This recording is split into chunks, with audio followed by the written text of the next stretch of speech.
Here's a matchup that I didn't know I was hyped for, but after watching this particular land battle, this is probably the most visually stunning shootout I have ever seen. Dwarfs versus Tzeentch. That's right, fire and brimstone and fire and warp and all of the fire and fire. Anyway, let's take a look at what we've got here. This is actually, I believe, Indie Pride versus HTS. I think HTS is Dwarfs, or maybe I think actually Indie Pride is Dwarfs, maybe HTS is Tzeentch. I don't remember exactly, but anyway, regardless, we've got a front line of Dwarf Warriors here. Some Thunderers. We got 3 Thunderers, Warriors of Dragonfire Pass, Longbeards, the Iron Drakes, which with heavy fire resistance, 50% fire resistance, 35% spell resistance, they're going to be very much immune to a lot of the range damage of Tzeentch here. A couple of Slayers, a couple of Cannons. On Tzeentch's side, Herald up in the air, already taking some shots. Got some Furies and Screamers out to the side. A mix of Horrors, Pinks and Blues in the center with some Forsaken, nice and wide. And that's pretty much it. So let's not take too much time. Let's get close up and in and wait for it.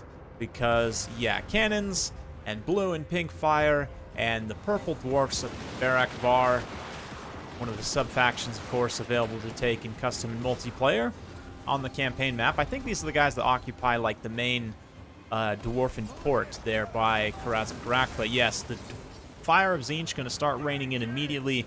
Be quite painful, obviously. And we've got a Rune of... Oof, nice. I think that had a new effect there. That was the Rune of Wrath and Ruin. Iron Drakes going to be burminating all the demons. Do some pretty good damage. Of course, the barrier helps resist those initial volleys, but after that's gone, the damage will start to tell quite consistently.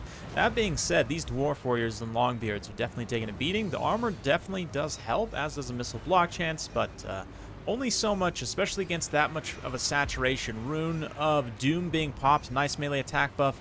Across the field there, you can see those Forsaken immediately start to get absolutely beat down. Even the Iron Drakes, 44 melee attack, only 20 weapon strength, but yeah, don't want to take too much damage from those Furies. They're going to try and maneuver away there. The thin Dwarven front line already taking some serious losses. Warriors of Dragonfire Pass being redeployed as a reserve into the front line, and the Thunderers continue to fire, of course. And reposition. There we go. Firing overhead at the swooping Screamers. Swooping in to try and rear charge and break those Longbeards, though their leadership does continue to hold out. Nice blue fire cuts through those Thunderers. The the spell resistance, of course, will help resist some of that damage.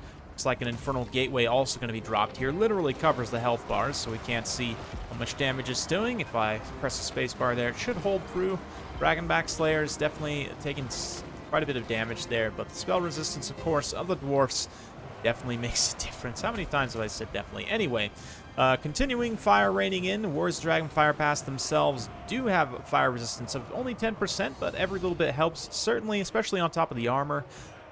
Forsaken breaking through. The Screamers finally did manage to rout one unit of Longbeards. Another unit of Longbeards continuing to hold out. Fire of all sides just absolutely menacing. But oh man, oh those poor Forsaken. I say the poor Forsaken, they absolutely deserved it, whatever is left of those creatures. Just getting roasted by the Iron Drakes here in the center. More blue fire raining from the sky. Herald swooping, and the fire just again, fire. Don't take a shot every time I say fire in this replay, because you'll definitely get out anyway. Thunderers, bullets just flying up into the sky here right now. Things are looking pretty good. Even though the Tzeentch assault is ongoing, they're starting to run out of steam, and they don't really actually have anything that can kill these Iron Drakes, even in melee. I mean, I guess enough blue and pinks would get the job done over time, but the fact that all these Thunderers are still so healthy, Dwarf player here has been doing a great job of firing and retreating and continuing to reinforce his front line, with even like the Slayers being used as a frontline unit now, which is definitely not what they're here for, but having been kept in reserve most of the fight, they're now the only thing left standing between this line of horrors and rushing the Thunderers. Even that said, I mean, looking at the stats of it, pink horrors, let's see, 22, 26, 28.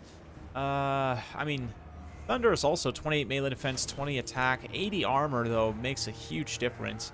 I actually have no idea. I should do that test probably to find out. Pink Horrors in melee against Thunderers, who would win? My gut instinct says probably actually the Thunderers, considering their melee stats otherwise are fairly close. Armor should make up the difference, but of course this is all without Wand of Whimsy. Personally, having been playing quite a bit of Tzeentch in this early access lately, I would definitely say the Wand of Whimsy build, if you're going to go wide with horrors like this, is the way to go. That extra melee attack, weapon damage, the Kindle Flame spike also, get through like the armor of the Dwarfs, for example, even though it doesn't necessarily provide more armor piercing, strictly just the higher damage overall of the Kindle Flame. But speaking of kindling flames, those Iron Drakes roasting out some more horrors there, definitely showing them a bit of their own business. And with that, the Dwarfs of Barakvar under Thorak Ironbrow seem to have mostly prevailed. The Herald's going to come down, used up all of his ammunition, fight out his last breaths in melee against Warriors of Dragonfire Pass. But not long for this mortal plane. Blasts off another blue fire and then promptly falls over. There you go. Fun battle. Nice to see the Dawi prevail as well. They're going to be strong as ever in land battles, but definitely are going to struggle in domination unless they change some things significantly in terms of the mechanics. Maybe give Dwarfs some extra capture weight or something. I don't know. I have no idea, to be honest, what the right solution would be. But regardless, Tzeentch Rush came in, had some pretty good teeth, but ultimately just started to run out of steam.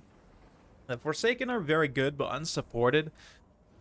Without Armor Sundering, and it's a little bit awkward to try and take spawn here because, I mean, yeah, like without Armor Sundering, they're just going to struggle against the armor of the Dwarfs, and spawn, like I said, they're awkward to take.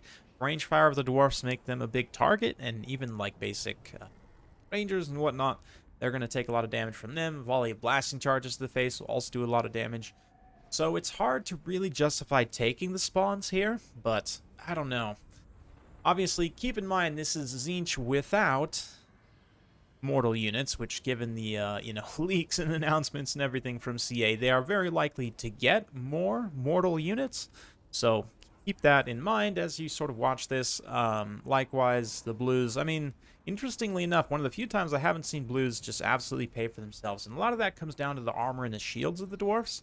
Just sort of a soft counter here. The hard counter of the spell resistance too does mean that those AoE damage and magic missile spells that Tzeentch very much relies on not going to be nearly as effective here. I think it may end up being more effective to just go with Lore of Metal and spamming Plague of Rust on specific targets to try and get, through that heavy armor with some attack, high damage units like these Forsaken. But anyway, in terms of my own value here, things generally are not my own value, but the dwarf value. I get just sort of projecting here, claiming this victory as my own, even though it's not. It's interesting that a lot of stuff doesn't pay for itself, even though it seems like the Dwarfs, based on the remaining numbers, won pretty decisively.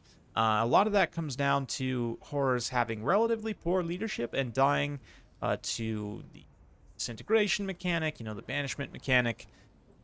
A little bit interesting, but anyway, that's all I have for you for today, guys. Hopefully you guys enjoy this. If you like this sort of content, be sure to like, subscribe, hit that bell notification button. Every time I upload a new video, you'll be notified. Thanks again. We'll see you next time.